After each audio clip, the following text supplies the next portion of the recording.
So I have the opportunity and pleasure to introduce one of your peer members from C12, South Carolina, Wade McGuinn. He's our guest speaker for the evening. Wade is the owner of McGuinn Homes.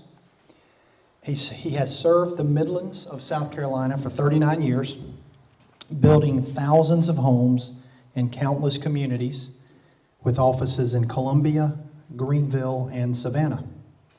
McGuinn Homes specializes in workforce housing.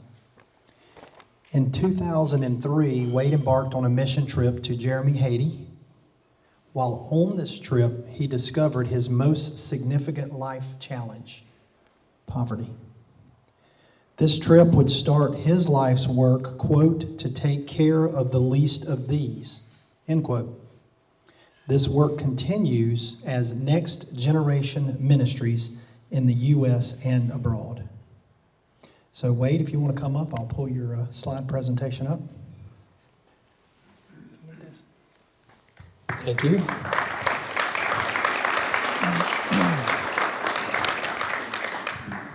So I do a lot of reading, and of course, like a lot of people, listen to a lot of podcasts and that type of thing. And so I was listening to a guy the other day, and he said, you know, at some point in your life, this trap door is going to open up, and you're going to fall through it, and you're going to fall straight into the ever-loving arms of the Lord or the abyss, depending on what you believe. And everything that you thought was important probably wasn't as important as you thought it was.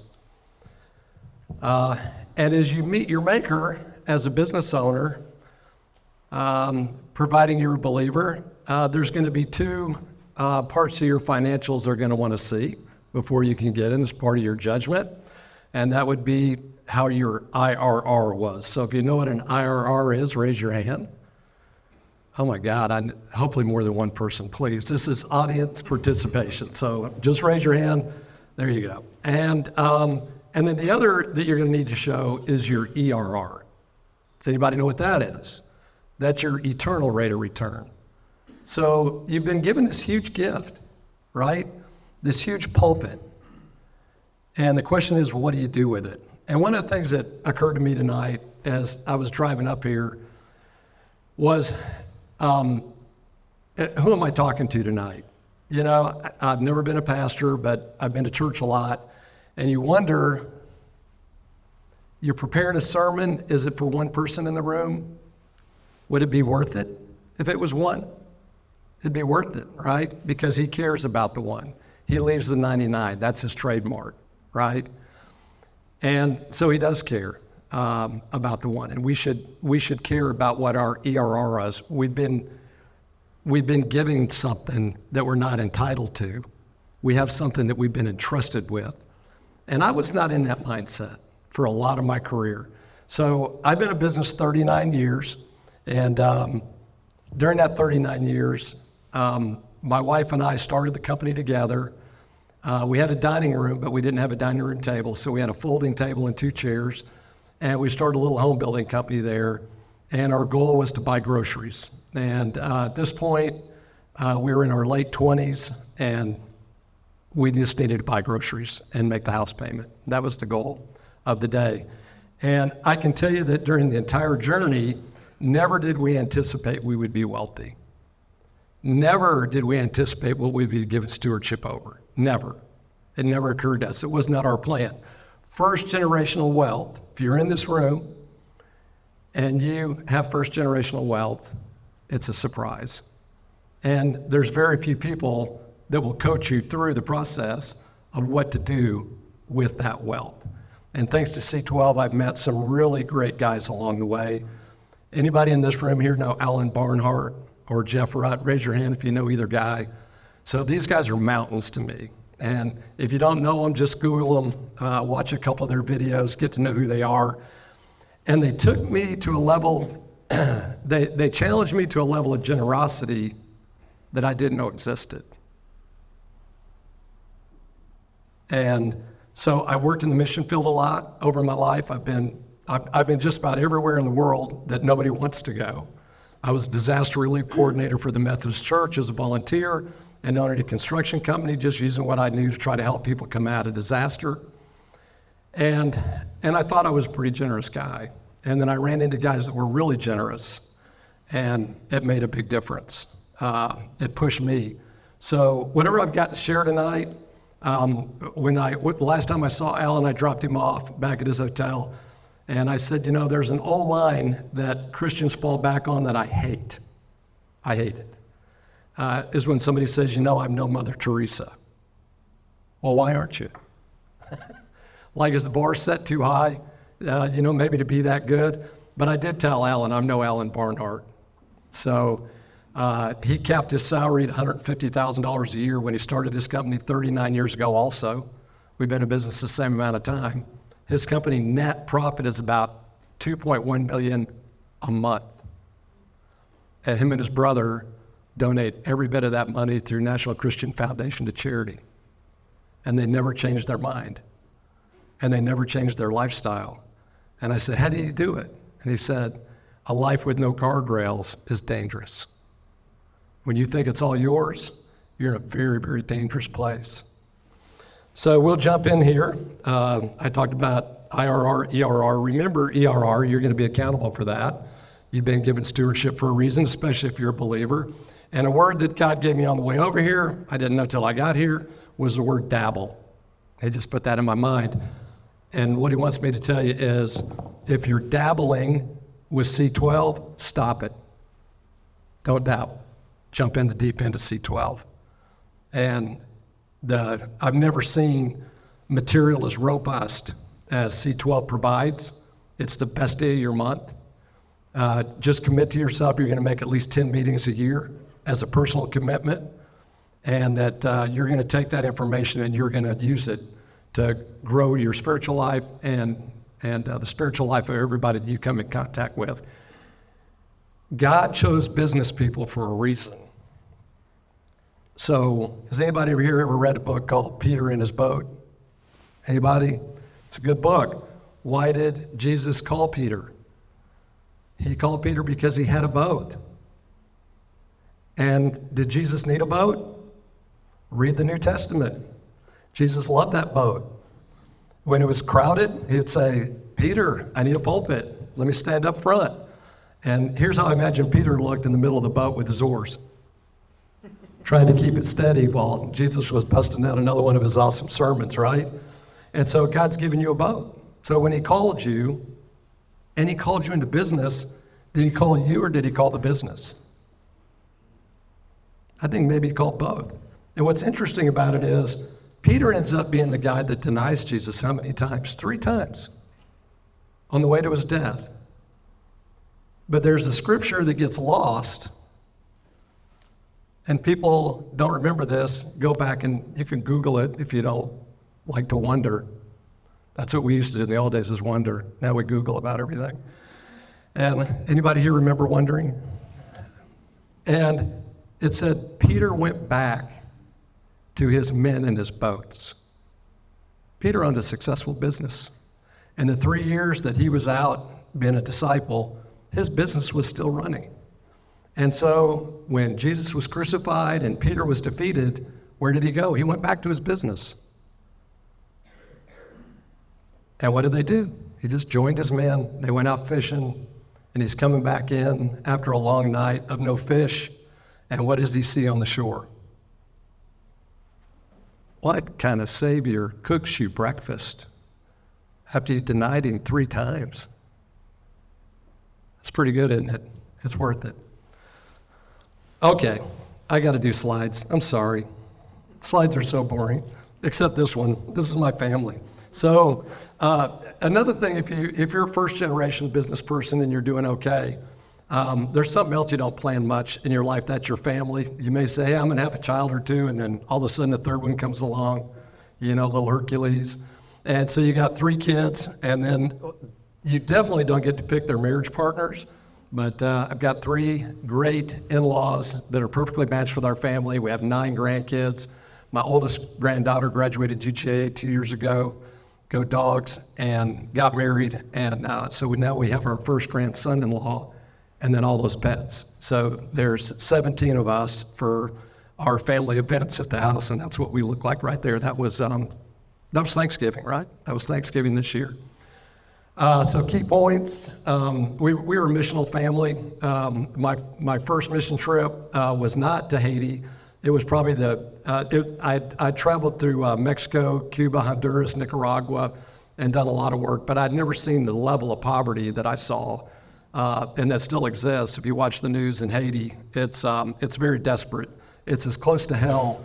I can't imagine a place being more like hell than when you're in Haiti, where life has no value, people are literally starving. Nakedness is not culturally correct like it is some places in Africa, but people are unclothed because they have no clothes. And it's embarrassing and it's terrible. And so we started an organization called Haiti Children Project with 40 kids that we rounded up, put into an orphanage that we built there and that our family through our business managed. And most of those kids now, that was, I guess, 19 years ago.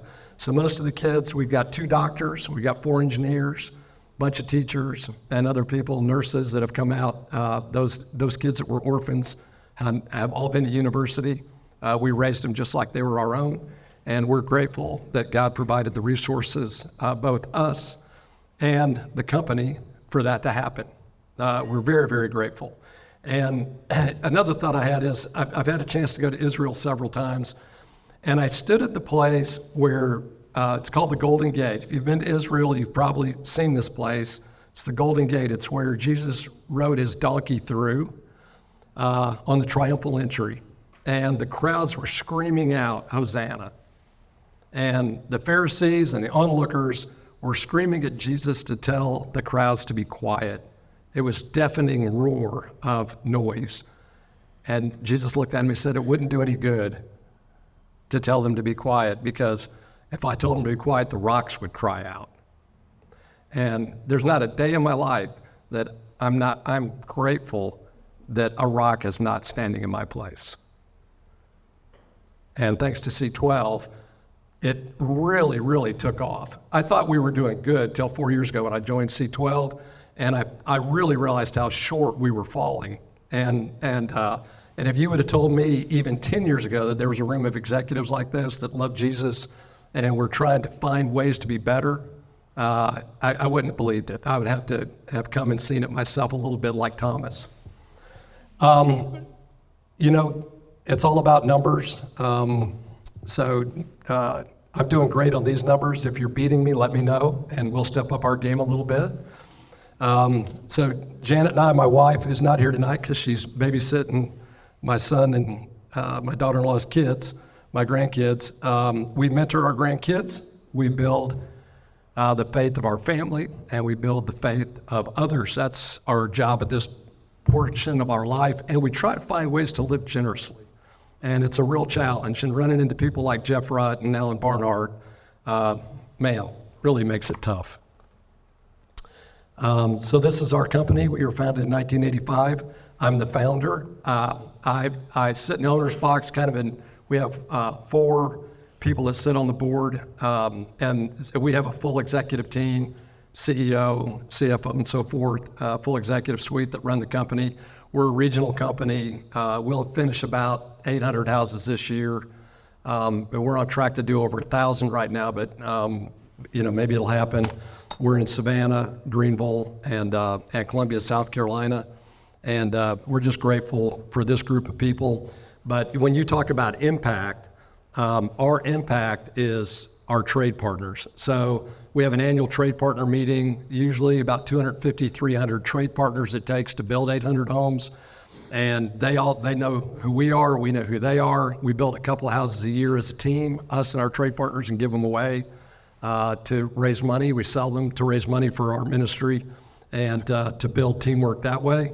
One of the things that appealed to me the most about C12 was the near perfect alignment between who we are, what we are, and who C12 is and what C12 does.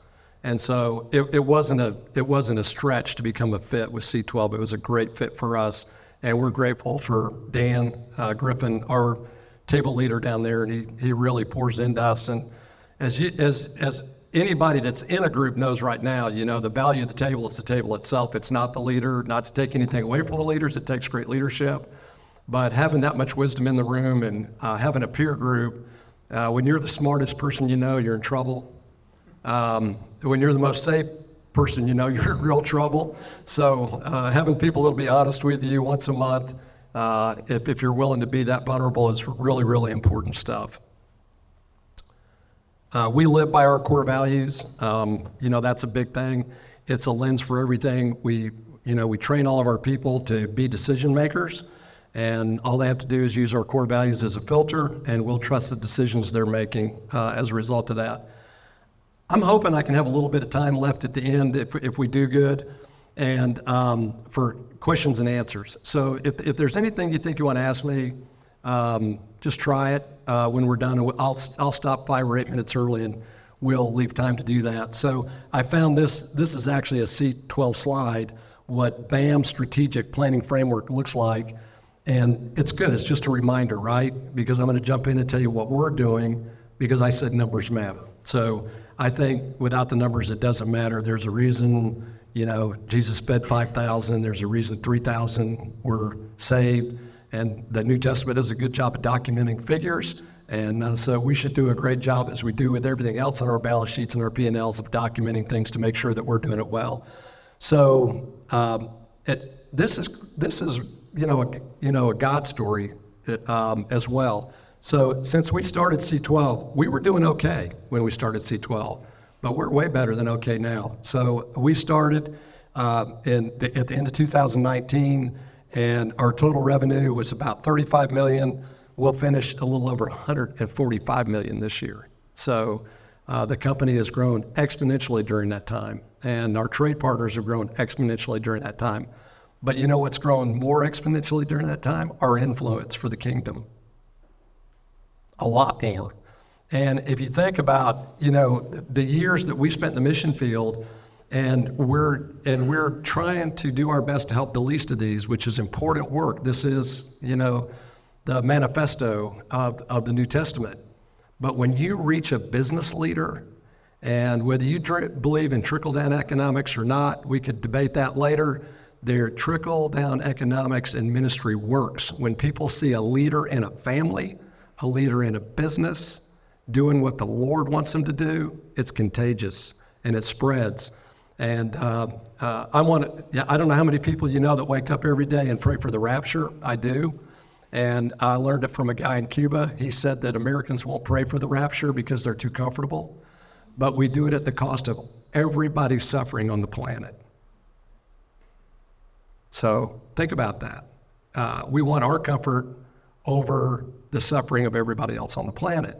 And so I pray for the rapture every day. And you know what will bring the rapture faster than anything that I've ever ran into before? I'm not getting paid to say this, but it's C12. If C12 multiplied right now the way that our company's multiplying, and we could affect all the families and employees of everybody that we come in contact with, all of our trade partners, our communities, the Lord would not tarry. He's just waiting on us. That's pretty cool numbers, ain't it? So why C12 matters? This whole idea of corporate chaplains, when I learned about this, I was like, why didn't somebody tell me about this a long time ago? And they probably did like 100 times, but I wasn't ready. So like a lot of other lessons in my life, but we love our corporate chaplains.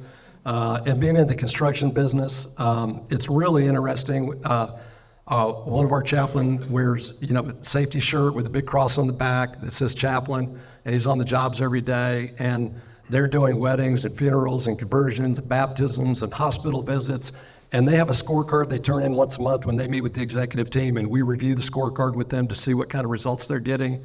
We hold them accountable to what we want, we're expected to accomplish, because they're an important team member with us, and we want to make sure that we're getting ministry accomplished every month. And this is, I just grabbed this and put it on yesterday. So this was the first quarter scorecard from this year, shows visits, contacts, all the way down. They give us a breakdown of kind of the stuff that they're navigating out in the communities. And I'll tell a quick story about our chaplain that makes a difference. So about 3 weeks ago, 2 of our employees' father-in-law died the same week. And so both of the guys were out with their wives, taking care of family business. And so I'd marked it on my calendar that when they got back, I would go by and see them and tell them I was sorry for the loss and what their family was going through. So one of the guys, we've all been around death, and there's only 2 ways death comes. Death comes as a friend, if you've had aging parents, or seen somebody suffering for a long time. And then there's other times when death comes as an enemy. It's just unexpected and it's tragic. And one of the guys' death came as a friend. His dad was nearly 90, had been in a nursing home, sick for a long time, couldn't communicate. He passed away, and the family was quite ready for it. But the other guy went into his office, a young guy, and when he saw me and I told him I was really sorry what he'd been through, he started crying. And a very strong guy. He's a team leader out in the field. Tough. He's a man. Like if we had Yellowstone for real, he'd be working there. And so I said, are you doing okay? And he said, I'm going to tell you, Wade, he said, my family, we never had God in our life, ever. Like we never even thought about it. And when my wife's dad was her best friend, and he just died of a heart attack playing golf, suddenly gone. That trap door opened. He left Earth. He's gone. And could you imagine being hopeless in that situation? Could you imagine not knowing where he went?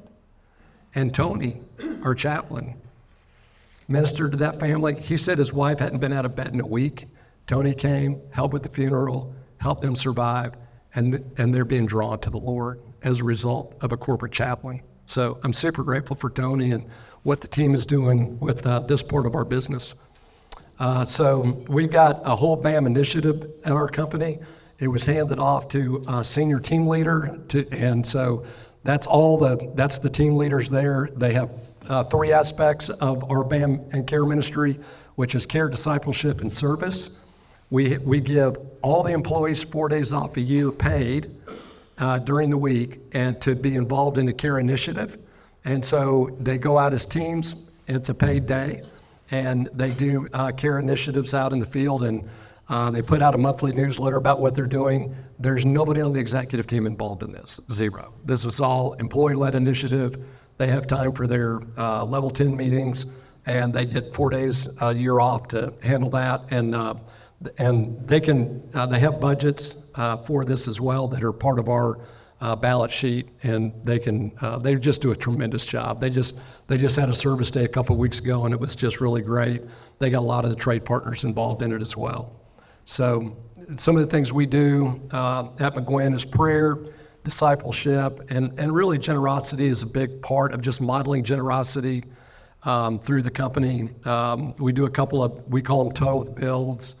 There's a word used, when God used the word good, it was tov, T-O-V. And you may know this word from mazel tov, or some people say mazel tov, but the word tov means good, but it's used 7 times in the Old Testament by God during creation. So when God made something, he said, this is good. And there's only one way things cannot be good is when they get in the hands of a man, right? And we can make good things bad. And so we try to do a lot of tov. It's a big thing. That word's a big word inside of our company now. So wanted to talk, I was asked really to talk a little bit about our exit strategy. And, you don't really, at the point, the size the company is, and there's a lot of people depending on us, we had an offer to sell about 4 years ago, and to a publicly held company, which is very, very common. And it's very generous if you've not been through that process. And so we signed the contract, we went through due diligence, and 2 months into the due diligence process, the equity group that financed our company for 7 years is, some people here may know them, the Walkup family. They called me. I notified them that it was likely that we were under contract, we were going through due diligence. It was part of my fiduciary to them that they had to be notified if there was going to be any change in ownership. And so I notified them, and he said, well, could you and Nate come over to my office? The family wants to talk to you. Well, they were family office. I never met the family, but I got there and there was 5 family members there. And Bill, who's in his early 80s, his son is 40, 45, and there was three other family members there. He said, "Why are you selling the company?" And I said, "Well, I'm 68, my wife's 70, and we've been through 2 construction cycles in our 39 years. It's very, very painful. If anybody here lived through the last recession, it's tough. The only good thing about the last recession was I was 52 instead of 68, and I still had enough energy to get through it and to get to where we are now by the grace of God." And so he said, "How much are you netting from the sale? Like when all the dust settles, taxes are paid, all the debt's paid off." And so this whole meeting, by the way, I was telling Mark earlier, this whole meeting lasted about 20 minutes.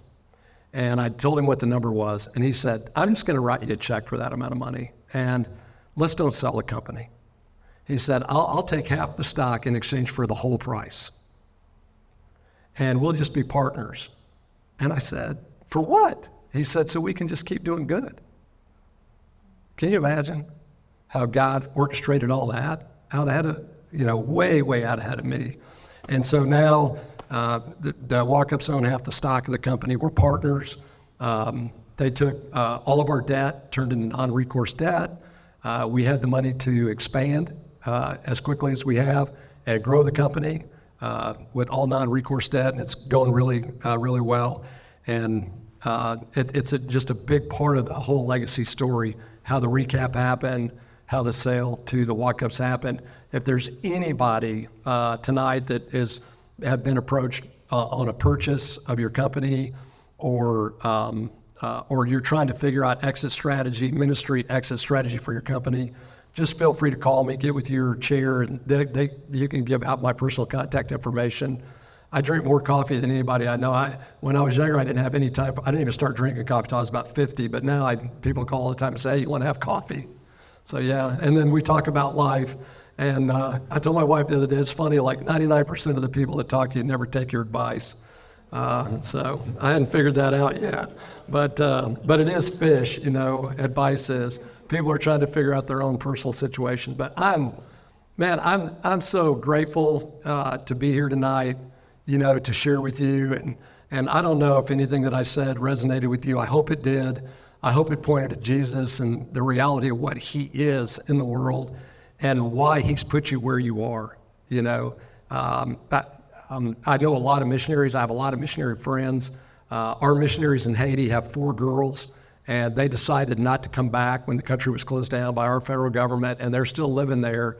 And they went through a training program, and I'll close with this and then do the Q&A. They went through a training program. There's a group of retired Christian Navy SEALs and Special Forces guys that do kidnap training and recovery. And so we had a contract with them, my wife and I did, when we traveled, because you can't buy those contracts when you need help. If you travel a lot to foreign places like that, you have to figure a way to get out if something goes bad.